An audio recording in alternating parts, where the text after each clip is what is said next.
दोस्तों, उत्तराखंड में बड़ा प्रशासनिक एक्शन। हड़ताल के बाद सरकार सख्त दिख रही है। 134 इंजीनियर्स पर बर्खास्तगी की तलवार लटक गई है। अपनी मांगों को लेकर सड़क पर उतरे ये इंजीनियर को अब नोटिस थमा दिया गया है, जिससे पूरे सिस्टम में हड़कंप मचा हुआ है। क्या ये कार्रवाई आगे और तेज होगी या मामला बातचीत से सुलझेगा, ये सवाल पीछे छूट गया। इंजीनियर्स ने आखिर ऐसा क्या किया दोस्तों कि सीधे बर्खास्तगी हो रही है? पूरी खबर बताने के लिए आपको आया हूं अपने इस रिपोर्ट के जरिए। वीडियो को अंत तक जरूर देखिएगा दोस्तों। नमस्कार, पहला आंख में पंकज रौतेला, आप देख रहे हैं अपना उत्तराखंड न्यूज। दोस्तों, यह खबर हैरान कर देने वाली है और परेशानी इन हड़ताली इंजीनियर्स की बढ़ाने वाली है, जो बीते 19-20 दिन से हड़ताल पर हैं और सड़क पर संघर्ष कर रहे हैं। तो प्रदेश में 134 इंजीनियर्स पर सेवा समाप्ति की तलवार अब लटक चुकी है। दोस्तों, यहां आपको बता दूं कि उत्तराखंड में सिंचाई विभाग के डिप्लोमा इंजीनियर्स अलग अलग मांगों को लेकर बीते 23 मार्च से हड़ताल पर हैं और इनमें मैकेनिकल के 60 जबकि सिविल शाखा के 74 कनिष्ठ अभियंता भी शामिल हैं। दोस्तों, हड़ताल के कारण विभागीय काम लगभग ठप हो चुका है। इससे विकास कार्यों में गहरा असर पड़ा है। निर्माणाधीन काम पूरे नहीं हो पा रहे हैं। अफसरों में खलबली है।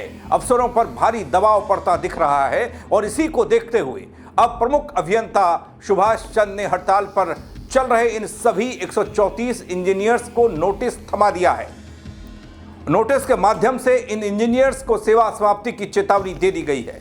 लेकिन दोस्तों, आखिर इन सड़क पर मोर्चा खोले इंजीनियर्स ने ऐसा क्या कर दिया या ऐसी कौन सी मांग रख दी जिससे उनके ऊपर यह बर्खास्तगी वाला एक्शन हो रहा है? ये सवाल का जवाब आपको बताऊं, थोड़ा सा गौर कीजिएगा। पहले मैं आपको दिखाता हूं ये मामला क्या है।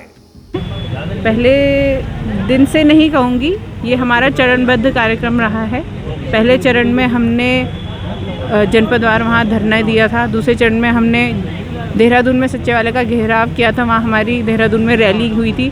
अब हम अंतिम चरण में हैं, जो हमारा अनिश्चितकालीन हड़ताल है। 23 तारीख से लगातार हम लोग यहाँ बैठ रहे हैं और जिसमें मुख्यमंत्री जी ने ये आश्वासन दिया था कि जो भी डिप्लोमा इंजीनियर संघ की जायज़ मांगे हैं उन पे जल्दी कार्रवाई हो, उनका जियो निर्देशित किया जाए। बट इतनी हठधर्मिता है शासन वालों की कि जो भी हमारे जियोज़ हैं उनके अभी तक उन्होंने जो मांगे हैं, जो कि हक है हमारा, ऐसा नहीं है कि पहले हम नहीं लेते थे। पहले हमें वो सब चीज़ें मिलती थी। 10, 16, 26 हमें पहले भी मिलता था। 5400 हमें 10 साल में पहले भी मिलता था। पुरानी पेंशन पहले भी मिलती थी, बट अब नहीं दी जा रही हैं। तो यही सब है कि जो भी हमारी मांगे हैं वो कोई नई मांगे नहीं है, पहले मिलता आ रहा था हमारे कर्मचारियों को। बट शासन की जो नई नई नीतियाँ, कूटनीतियाँ आती रहती हैं, उसकी वजह से इनमें चेंजेस किए गए थे। तो उसी का विरोध के लिए हम यहाँ बैठे हैं और जब तक हमारी मांगे पूरी नहीं होती, जियो होता नहीं है, ये अनिश्चितकालीन हड़ताल चलती रहेगी। क्या नाम है आपको, क्या टेक्निक? मेरा नाम ज्योति रावत है। मैं पेयजल निगम में अपर सहायक अभियंता के पद पे कार्यरत हूँ और महासंघ में मैं उधम सिंह नगर की जिला अध्यक्ष हूँ। तो दोस्तों, अपनी 27 सूत्रीय मांगों को लेकर उत्तराखंड डिप्लोमा इंजीनियर्स की अनिश्चितकालीन हड़ताल का ये तरीका, ये तस्वीर, ये दृश्य। उत्तराखंड डिप्लोमा इंजीनियर्स महासंघ उधम सिंह नगर की अध्यक्ष हैं ज्योति रावत। अपने तीखे स्वर में वो कहती हैं कि उत्तराखंड डिप्लोमा इंजीनियर्स महासंघ के बैनर तले यह अनिश्चितकालीन आंदोलन तब तक जारी रहेगा जब तक सरकार उनकी मांगों को पूरी तरह नहीं मानती। दोस्तों, इतना ही नहीं, इस मौके पर पीडब्ल्यूडी के सहायक अभियंता प्रवेश आलम बताते हैं कि 27 सूत्रीय मांगों में अलग अलग विभागों के अभियंता महासंघ की प्रमुख मांगों में पात्रता के अनुसार वेतन विसंगति दूर करना और 3 पदोन्नति देना शामिल है। पत्रकारों को बताया गया कि सरकार अभियंताओं को 2 करोड़ रुपए तक सामूहिक दुर्घटना बीमा का लाभ दे और पहले की तरह ही स्थानांतरण नीति लागू हो। उत्तराखंड डिप्लोमा इंजीनियर महासंघ के प्रांतीय कार्यकारिणी के आह्वान पर जो है हमारा संघर्ष कार्यक्रम जो है लगातार 18वें दिन आज चल रहा है।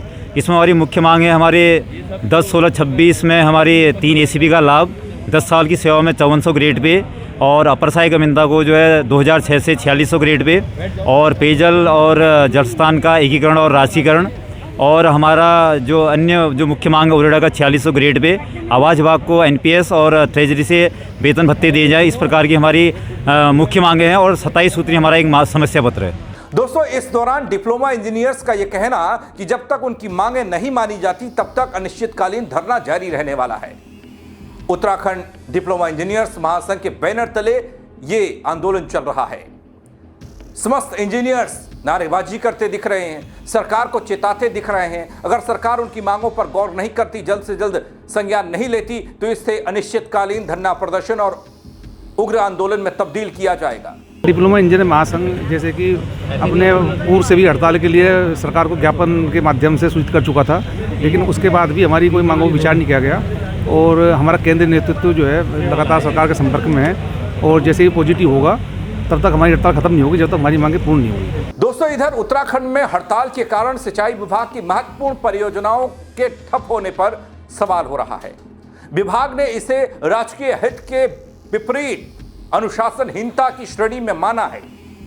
खासकर उन अभियंताओं को कड़ा नोटिस दिया गया है जिनकी नियुक्ति सितंबर 2024 में हुई थी। अब 2 साल की परिवीक्षा अवधि पर चल रहे हैं इंजीनियर्स। सिंचाई विभाग ये कहता है रगड़ियों की हड़ताल में शामिल होना राज्य कर्मचारी आचरण नियमावली का उल्लंघन है साफ तरीके से, और इसी को देखते हुए विभाग इंजीनियर्स पर बड़ी कार्रवाई की तैयारी कर रहा है। देखिए, आज हमारी हड़ताल का 18वां दिन है और आज 18वें दिन पे हमारी हड़ताल में हमारी 27 सूत्री मांगों को लेकर हमने जगह जगह पूरे उत्तराखंड में प्रदर्शन कर रही है हम लोग, और उसी के सापेक्ष में हम लोग यही कहना चाहते हैं कि जो भी हमारी 27 मांगे हैं सरकार द्वारा उन पे बहुत ही सही तरीके से विचार किया जाए। बीच में मुख्यमंत्री द्वारा सचिवालय में आदेश भी कहा गया था कि भाई आप इस पर विचार कीजिए, लेकिन सचिवालय ने उस बात की ज़्यादा महत्ता नहीं रखी और हमें अब भी यहाँ पर धरने पे बैठे रहना पड़ रहा है। हम यही चाहते हैं कि हमारी जितनी भी मांगे हैं सभी को सही तरीके से पूर्ण किया जाए और हमारे सभी साथी यहाँ जो हड़ताल पे बैठे हुए हैं हड़ताल ना करते हुए यहाँ हड़ताल छोड़कर अपने अपने काम पर लौटें और जितना भी जनजीवन प्रभावित हो रहा है हमारी वजह से वो प्रभावित ना हो और हमारा उत्तराखंड विकास की नई गति को पुनः पकड़े।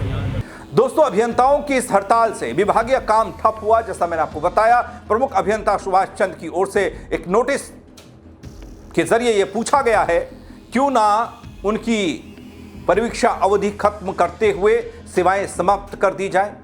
विभाग ने सभी इंजीनियर्स को निर्देश दिया है कि वे अपना स्पष्टीकरण तत्काल दें। इससे अब डिप्लोमा इंजीनियर्स महासंघ में हड़कंप की स्थिति देखने को मिल रही है। उत्तराखंड में डिप्लोमा इंजीनियर्स महासंघ की हड़ताल से पेयजल निगम के काम पर भी असर पड़ा है। दोस्तों, जल निगम के अधिशासी अभियंताओं ने उच्च स्तर पर हड़ताल के प्रभाव की जानकारी भी दी और साफ किया कि यदि हड़ताल और आगे बढ़ी तो सप्लाई पर असर पड़ेगा। जल निगम की कई परियोजनाएं अभी जल संस्थान को हैंडओवर नहीं हुई हैं।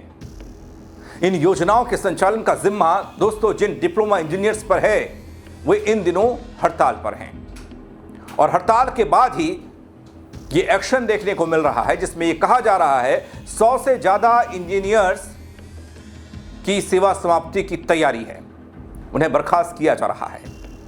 वो सिर्फ इसलिए क्योंकि इन इंजीनियर्स ने सरकार से 27 सूत्रीय मांगों के तहत अपनी बात रखी, कहा कि इन मांगों पर गौर किया जाना चाहिए, लेकिन उससे इतर मांगों पर गौर छोड़िए, अब सीधे सीधे बर्खास्तगी की तलवार लटकने लगी है।